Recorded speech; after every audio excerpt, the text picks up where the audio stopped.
Assalamualaikum warahmatullahi wabarakatuh. Kami mahasiswa Universitas Subang, Fakultas Ilmu Administrasi, Program Studi Administrasi Bisnis, kelompok 2 semester 3 akan mempresentasikan hasil diskusi kelompok kami pada mata kuliah Komunikasi Bisnis dengan dosen pengampu Ibu Titin Kartini SMM.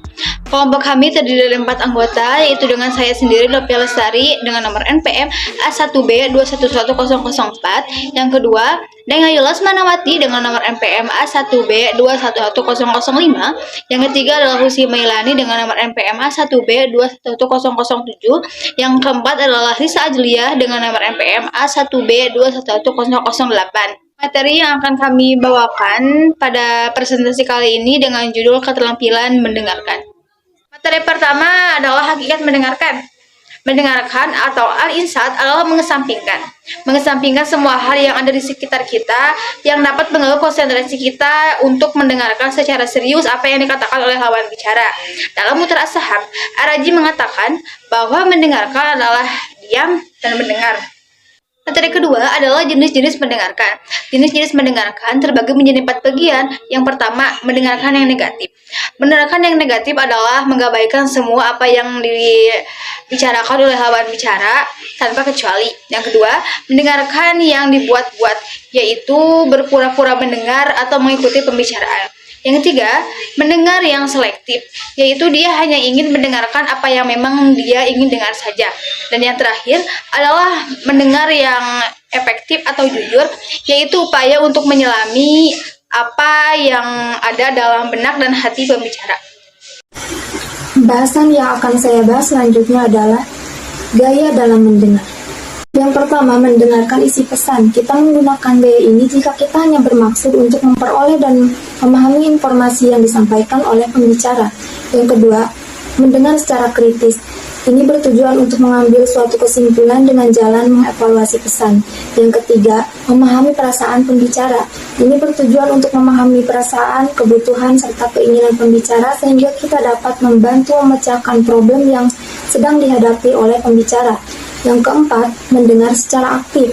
Ini bertujuan untuk menghargai pesan pembicara dengan jalan memahami perasaan serta ide-ide yang menjadi latar belakang pembicara dalam menyampaikan pesan. Pembahasan selanjutnya adalah proses mendengar.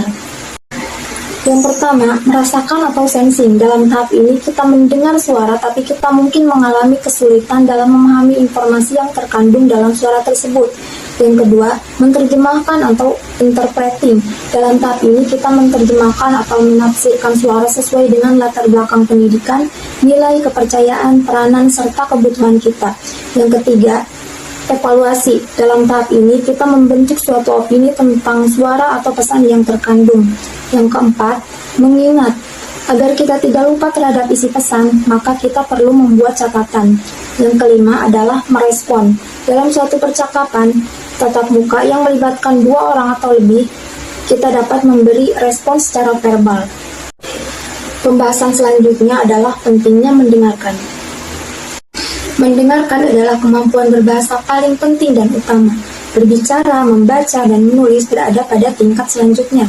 Kemampuan mendengarkan menjadi sesuatu yang sangat penting karena menjadi tumpuan utama bagi kemampuan berbicara, membaca, dan menulis. Ada beberapa alasan mengapa seseorang belum terampil dalam mendengar. Yang pertama, karena kurangnya pendidikan yang layak. Kita mendapatkan sedikit sekali pengarahan dan pembelajaran tentang bagaimana menjadi seorang pendengar yang baik. Keterampilan ini berbeda dengan keterampilan komunikasi lainnya seperti menulis atau berbicara atau berpidato. Padahal, dalam kehidupan sehari-hari, keterampilan mendengar itu sering sekali kita gunakan. Yang kedua, perbedaan persepsi. Persepsi setiap orang tentang dunia, objek, atau kejadian itu sangat berbeda-beda. Yang ketiga, ada kesenjangan waktu. Yang keempat, ada perilaku yang pasif dan aktif. Karena kita tidak mempelajari teknik mendengarkan yang baik, dan karena kita malas mengisi kesenjangan waktu dan akhirnya akan mengembangkan perilaku yang pasif. Jenis-jenis pendengar yang buruk. Yang pertama, si pura-pura. Jenis ini adalah seorang individu yang berpura-pura mengerjakan sesuatu atau berpura-pura mengerti tentang topik yang dibicarakan. Yang kedua, ada si tukang bicara. Pendengar ini akan selalu memotong perkataan atau pembicaraan yang sedang dibicarakan. Yang ketiga, ada pencatat yang cepat. Individu ini sering mencatat hal-hal penting atau kata per kata yang disampaikan oleh si pembicara, tetapi tidak semua pembicaraan dapat dicatat. Yang keempat, ada pengkritik. Individu ini akan selalu mencela atau mengkritik pembicaraan yang sedang dibicarakan. Yang kelima, ada si sibuk. Orang ini akan mendengarkan pembicaraan, tetapi dia akan melakukan kegiatan lain seperti menelepon, main HP, atau mengerjakan hal-hal lainnya. Yang ketujuh, ada pendengar yang menyelesaikan kalimat pembicara. Pendengar ini sangat terburu-buru atau tergesa-gesa untuk mengetahui apa atau informasi apa yang disampaikan oleh si pembicara. Ada beberapa cara untuk menjadi pendengar yang terampil. Yang pertama, menangkap inti pembicaraan. Pendengar yang terampil dapat menangkap inti pembicaraan, memperhatikan kata awal dan kalimat-kalimat penting yang disampaikan oleh pembicara. Yang kedua, mencatat hal-hal penting saat mendengarkan. Pendengar harus mencatat hal-hal penting dan apa yang disampaikan oleh si pembicara. Yang kedua, mencatat poin-poin penting saat mendengarkan. Pendengar harus mencatat poin-poin apa saja yang penting saat mendengarkan pembicara. Yang ketiga, meringkas atau meresum adalah mendengarkan ide-ide yang disampaikan oleh pembicara dalam beberapa saat, kemudian mencatat 1 atau 2 kalimat yang penting saat pembicara menyampaikan ide-ide tersebut. Adapun langkah-langkah untuk memperbaiki keterampilan mendengar, yang pertama, coba untuk menimbulkan minat terhadap topik yang berbicara. Sebelum mulai mendengarkan suatu topik, sebaiknya kita menyiapkan diri kita dengan melakukan brainstorming sejenak dengan memikirkan berbagai hal yang ingin Anda ketahui tentang topik yang dibicarakan. Yang kedua, mengevaluasi isi pembicara, bukan cara penyampaiannya. Pada saat mendengarkan, mungkin kita melihat atau mendengar beberapa kesalahan atau penyampaian pesan, tapi hal ini sebaiknya jangan dilakukan. Alasan untuk tidak mendengarkan ide-ide utama yang disampaikan. 3. Menjaga emosi. Kita sebenarnya tidak mudah terpacu untuk melakukan suatu argumentasi. Untuk menghindari argumen yang tidak perlu, biarkan pembicara menyelesaikan pembicaraannya, baru kemudian kita menyimpulkan isi pembicaraannya.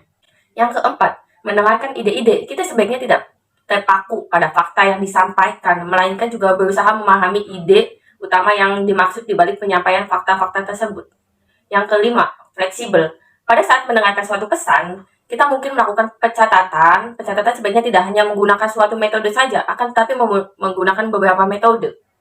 Yang keenam, selalu berusaha mengatasi hambatan. Pada saat mendengarkan suatu pesan, konsentrasi kita mungkin dapat terganggu oleh berbagai hambatan yang timbul dari dalam diri kita sendiri maupun dari luar diri kita. Yang ketujuh, bersikap terbuka. Banyak orang yang sulit memahami pesan yang diterima karena orang tersebut sudah mempunyai pendapat sendiri. Itu sering terjadi di dalam diri kita ya. Sehingga pendapat yang berbeda dianggap sebagai sesuatu yang salah. Sebagai akibatnya, orang semacam itu akan mengalami kesulitan dalam memahami pendapat orang lain. Untuk menghindari hal yang sama, sebaiknya kita mencoba memahami pendapat orang lain tanpa berusaha membandingkan pendapat kita. Selain itu, kita sebaiknya juga tidak beraksi terhadap kata-kata yang bersifat emosional, melainkan berusaha untuk mengartikan kata-kata tersebut. Kedelapan, selalu berusaha untuk melatih pemikiran. Pendengaran yang tidak efektif cenderung menghindari topik-topik yang sulit. Padahal, sebenarnya topik tersebut dapat digunakan untuk melatih daya analisa pemahaman kita. Yang kesembilan, berusaha untuk menjaga kontak mata. Dengan melakukan kontak mata dengan pembicara, maka kita akan lebih mudah berkonsentrasi dengan isi pembicara. 10. Kadangkala melalui bahasa nonverbal yang digunakan oleh pembicara kita dapat memahami isi pesan meskipun kita tidak dapat mendengarkan isi pembicara dengan jelas. Yang ke-11, berikan feedback. Dalam berkomunikasi, feedback merupakan sesuatu yang sangat penting. Melalui feedback, kita dapat mengetahui apakah kita mengerti isi pembicara itu atau tidak. Agar feedback yang diberikan dapat bermanfaat bagi orang yang menerima, maka informasi yang diberikan harus jelas dan dimengerti, dapat diterima dengan baik, dan dapat memberikan perubahan ke arah yang lebih baik. Baik, kita sudah memaparkan apa itu keterampilan mendengar. Kita sudah mengetahui apa itu keterampilan mendengar, yaitu Sebagai proses pemahaman secara aktif untuk mendapatkan informasi dari sikap dan pembicara yang bertujuan untuk memahami pembicara tersebut secara objektif. Dan mengapa keterampilan mendengar itu penting? Karena sebaik apapun komunikasi terhadap seseorang, tanpa diiringi dengan kemampuan mendengar, maka komunikasi itu tidak akan efektif. Lantas, bagaimana cara menjadi pendengar yang baik? Yaitu, jangan menyela atau memotong pembicaraan. Kontak mata dengan lawan bicara saat menjadi pendengar yang baik. Menunjukkan gestur tubuh yang positif, berempati dan memahami perasaan lawan bicara, berikan saran jika lawan bicara minta. Baik, sekian presentasi dari kelompok kami. Terima kasih.